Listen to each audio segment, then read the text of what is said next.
Welcome everybody to the Mackenzie Crossroads Museum.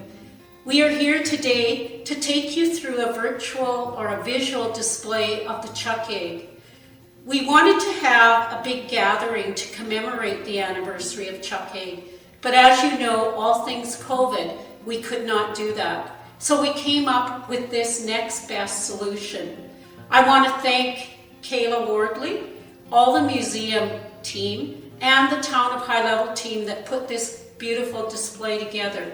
We are going to have a series of excerpts every day to show you what everybody did during the Chuckegg fire.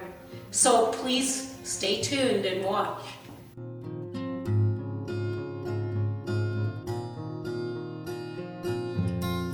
Before I begin, I would like to share something with you, something I have never shared with anybody before. It may come as a surprise to many of you, but it may not, that I had a very cool, detached demeanor during the fire. But behind these sunglasses, I was terrified to death. I was really afraid with visions of Slave Lake and Fort McMurray dancing through my mind. And it was hard for me to fathom you having to live this terror and not knowing what you would come home to after you evacuated. But even though you were terrified and scrambling to get your precious belongings out, you were rock stars. Even as the fire crept closer, you stood by our evacuation order, and you made it so much easier for us to do our jobs. And for that, we want to thank each and every one of you.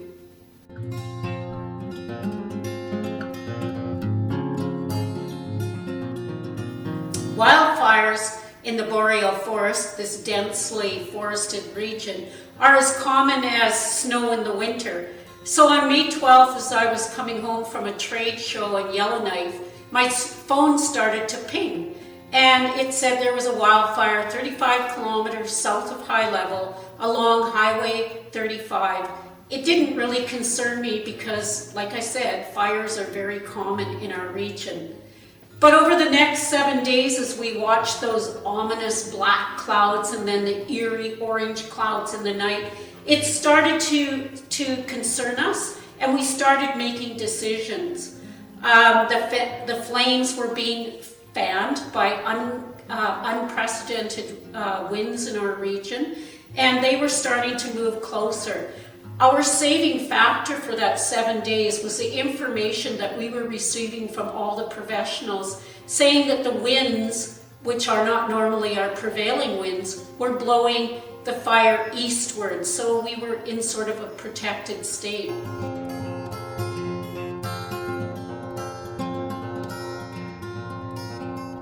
But quickly it became obvious that we had to make decisions, and we had to make them immediately. And we had to not only make decisions about containing the fire, but about protecting you and your possessions. So on May 20th, the decision was made that we had danced with the devil long enough, and it was time to evacuate you. And thanks to your quick response, we were able to evacuate everybody out of High Level in 6 hours. So thank you once again for your help in doing that.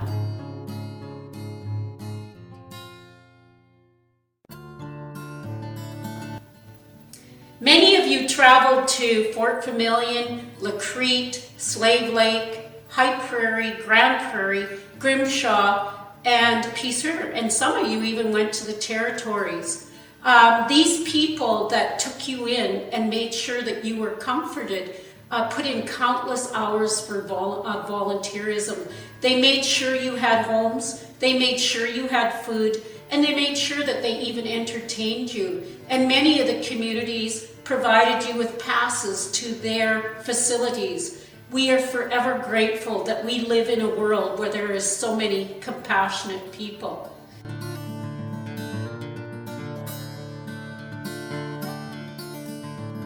Meanwhile, to further complicate things back in High Level, we began to lose power and cell service. The actual power was out in our region for over 48 hours, which I didn't realize because I spent my time in the town hall and we had backup power. The power lines to the south were burning down rapidly, so ATCO sprang to power and they started procuring equipment from around the world to bring in backup power to our region. Fortunately, the brave men and women of ATCO that were able to put up the power poles as rapidly as they were burning down, we had power restored back to our community in 48 hours.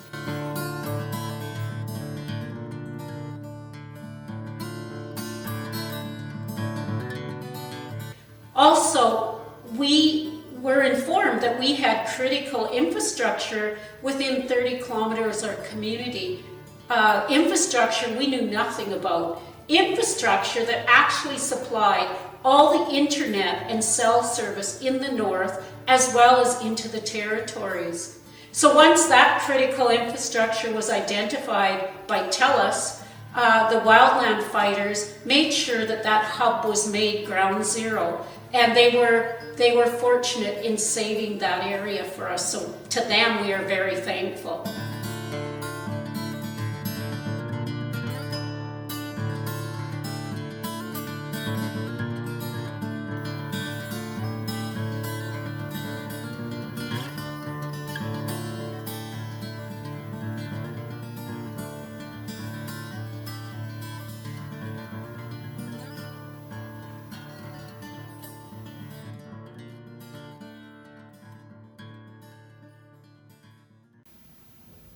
After the wildland fires in British Columbia and mainly in Williams Lake, thanks to our fire chief, we started to identify critical assets in our area. And two of the critical assets that we identified were Norbord and Toko. So as they were critical assets, we were able to call in other communities to help us protect these two mills. They were protected by being sprinklered, as well as containment breaks were made around them. And as well, firefighters remained there day and night in cases of fire. So we're very fortunate that we did have a plan. And as you know, the fire crept very close to Norbord, and we remember what the fires were like when Norbord logs were on fire. So thank you to our fire chief for being able to do that for us.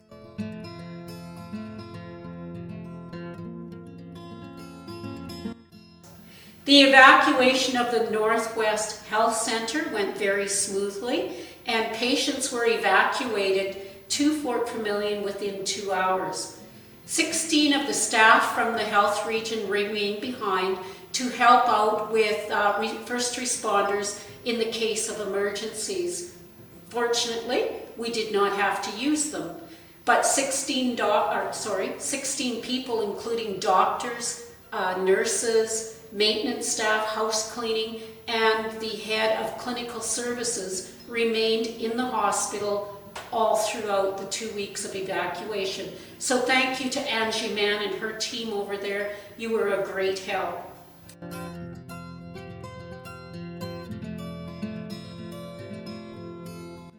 On May 24th, a very difficult decision was made, and that decision was to enact a controlled burn to make a containment boundary down Highway 35 to the south and Highway 88 to the west.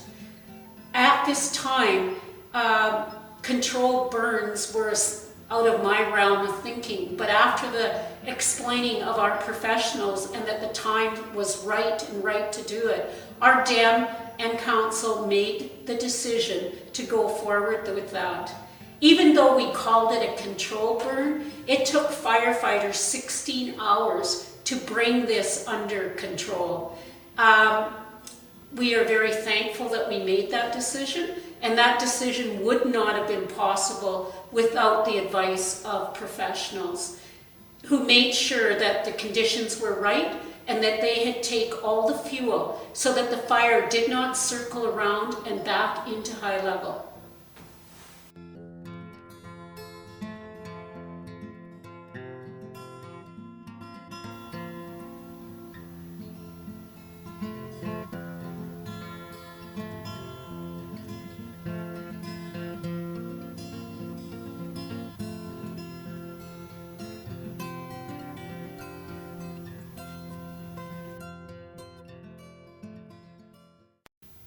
On May 29th, the fire became unstoppable. During the night, it traveled over 40 kilometers, putting it squarely on the boundaries of Paddle Prairie. Firefighters raced towards Paddle Prairie to help sprinkler, but the fire was just too much of a beast at that point, and it was putting many of our firefighters' lives in danger. So as the fire moved towards Paddle Prairie, our firefighters tried sprinklering homes and then bumping and running. Unfortunately, we lost 14 homes, but fortunately, because of multiple fire departments, they were able to save the community of Paddle Prairie as well as 2 other homes and critical infrastructure. So thank you to those multiple fire departments for doing that.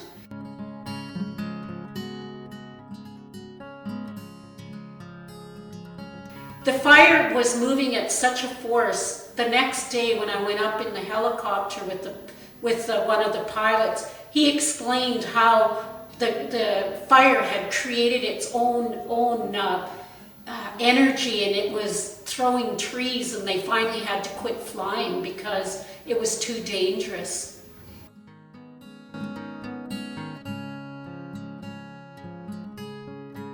The fire continued to rage to the east of High Level, putting the communities of Lacrete, Fort Vermilion, Beaver First Nation, the Dene Thaw again, and rural High Level on an 8-hour evacuation order. This fire was coming at us from multiple areas, going to the east and coming back to the west, going to the north, going to the south, and Paddle Prairie, Cake River, and Carcajou remained on mandatory evacuation.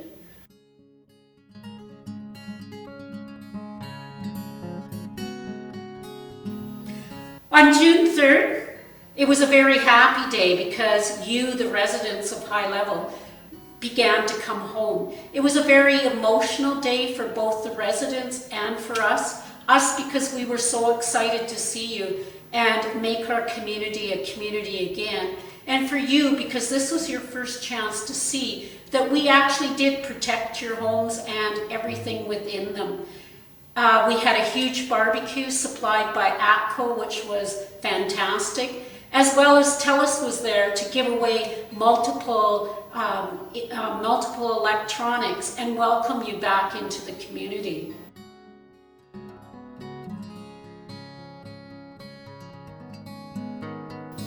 On June 17th, the fire had come within 10 kilometers of Lacrete and was expected to go into the community.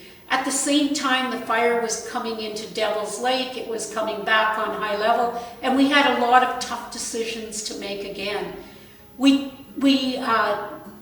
went back and forth deciding what to do, and as it got later in the day, we felt we did not want to put you through the trauma of another evacuation. So High Level decided to shelter in place, whereas the Dene Thaw decided to evacuate, and of course there's a lot of brush between Devil's Lake and them and only farmland between us and Devil's Lake. So we felt, because of the advice once again of the professionals, that we were safe to do so. And we decided we would do that and monitor in the morning. Fortunately for us, because of the great advice, once again, we had made the right decision.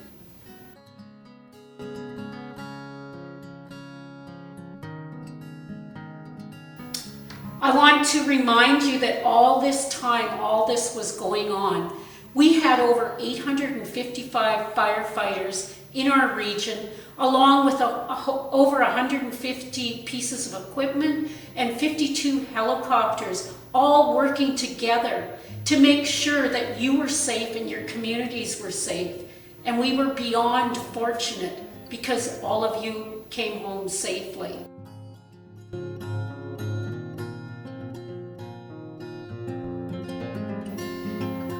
There was a lot I learned about fire, way more than I ever wanted to know in my lifetime.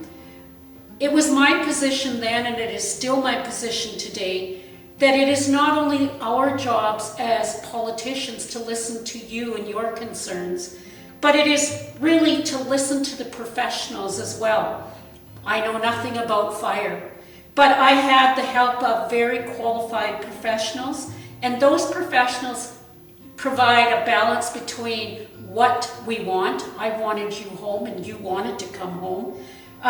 What is needed and what is safe to do so. And we did not bring you home as expected because it just was not safe to do so. Once again, qualified information from professionals. So it's in my very humble opinion that because of these professionals, you came home to an intact community. And what more can we ask for? So I want to thank you for joining me today at the museum. And I hope that you get a chance to come in and see all this personally. It is really something to look at. And please stay vigilant, stay safe, and stay high level strong.